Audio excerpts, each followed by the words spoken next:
کہ ایمان دل میں آ گیا تو ایک کشاکش اندر شروع ہو جائے گی.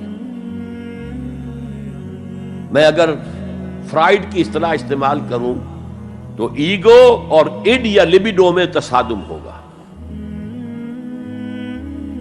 آپ کے نفس کی خواہش کچھ اور ہے، ایمان کہتا ہے غلط. کشاکش ہوگی کہ نہیں؟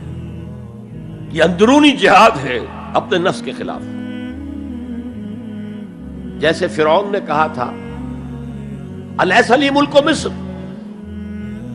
وہذہ الانہار تجری من تحتی، کیا میں بادشاہ نہیں ہوں مصر کا؟ مصر کی حکومت میری نہیں ہے؟ اور کیا یہ ساری نہریں جو ہے میرے نظام کے تحت نہیں چل رہی؟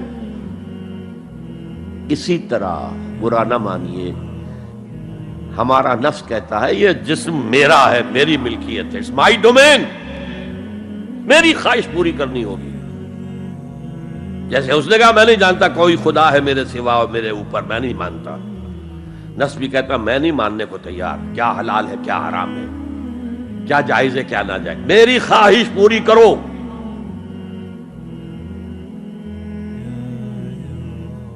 اس کے خلاف جہاد، یہ پہلی منزل کا جہاد ہے. اور آپ کو معلوم ہے 3 منزلہ عمارت ہے، تو بلند ترین تو ہے تیسری منزل، اہم ترین ہے پہلی منزل. پہلی منزل بنے گی تو دوسری بنے گی، دوسری ہوگی تو تیسری بنے گی نا. پہلی منزل یہ ہے اور اہم ترین یہ ہے. اسی لیے مولانا روم نے کہا نفس ماں ہم کم ترس فرعون نیست، میرا نفس بھی فرعون سے کم نہیں ہے، لیکن ایراعون نیست، اس کے پاس لاؤ لشکر تھا. اس نے زبان سے بھی کہہ دیا تھا انا ربکم الاعلی، میں ہوں خدا. میرا نفس بیچارہ اس کے پاس کوئی لاؤ لشکر نہیں، زبان سے تو یہ کچھ نہیں کہتا، اندر یہی کہتا میں بادشاہ ہوں اس وجود کا، میری مرضی پوری ہے. اسٹرگل اگینسٹ دس بیسر سیلف، ایک سیلف ہے اونچی سیلف، خودی، انا، ایگو، اور ایک ہے یہ بیسر سیلف، حیوانی جبلتیں جو اندھی بہری ہیں، جو حلال اور حرام سے انہیں کوئی غرض نہیں ہے، ان کے خلاف جہاد کرنا. آپ نے فرمایا صلی اللہ علیہ وسلم المجاہد من جاہد نفسہ، اصل مجاہد وہ ہے جو اپنے نفس کے خلاف جہاد کر سکے. تمہارے اندر یہ دشمن تو بیٹھا ہوا ہے، تکڑا ہے، تمہیں کنٹرول کر رہا، چلے آؤ باہر کے دشمنوں سے جہاد کرنے کے لیے. تم نے ٹانگے کو گھوڑے کے آگے باندھ دیا. اور ایک دفعہ حضور سے پوچھا گیا ای الجہاد افضل یا رسول اللہ، اے اللہ کے رسول سب سے افضل جہاد کون سا ہے؟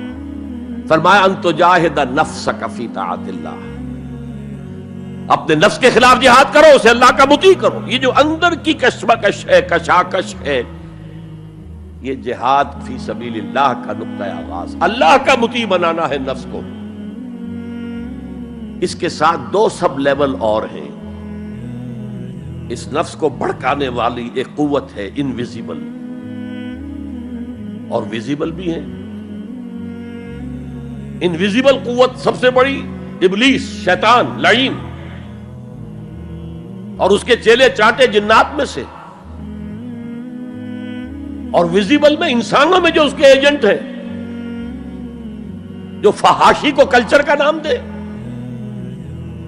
یہ اس ابلیس کے چیلے ہیں. ان کے خلاف جہاد نہیں کریں گے آپ. اگر آپ ان کے خلاف ایگریسو ایٹیٹیوڈ اختیار نہیں کریں گے تو آپ ان کے دباؤ میں آ جائیں گے. ان الشیطان لکم عدوا فاتخذوہ عدوا، اے لوگو یہ شیطان تمہارا دشمن ہے، اس کو اپنا دشمن سمجھو.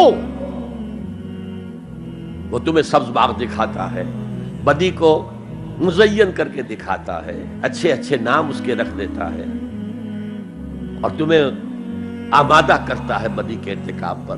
نہیں، وہ تمہارا دشمن ہے. افتتخذونہ وذریتہ اولیاء من دونی، تم مجھے چھوڑ کر اسے اور اس کے چیلے چانٹوں کو تم اپنا دوست بناتے ہو. نہیں، شیطان کے خلاف جنگ کرو. اور تیسرا اس پر سب لیول کیا ہے؟ معاشرہ اگر بگڑا ہوا ہے، اس کا عمومی رجحان برائی کی طرف ہے. تو سوشل پریشرز آپ کو ادھر دھکیلتے ہیں. جیسے کہ اگر کوئی موب جا رہا ہے تو اس کے ساتھ چلنا تو بہت آسان ہے، وہ خود ہی آپ کو دھکیلتا ہوا لے جائے گا. اس کے خلاف چلنا بہت مشکل کام. ہو سکتا ہے آپ بڑی زور لگا کے 4 قدم آگے بڑھیں، پھر کوئی ریلا آئے 10 قدم پیچھے لے جائے. تب 2 ہی راستے ہیں، زمانہ بات و سازت تو بعد زمانہ بے ساز. یا تو پیسو معاملہ ہے، زمانہ تمہارے ساتھ سازگاری نہیں کرتا، چھوڑو تم زمانے کے ساتھ سازگاری اختیار کر لو، چلو تم ادھر کو ہوا ہو جدھر کی. ایک یہ ہے کہ نہیں، زمانہ بات و سازت تو بعد زمانہ ستیس.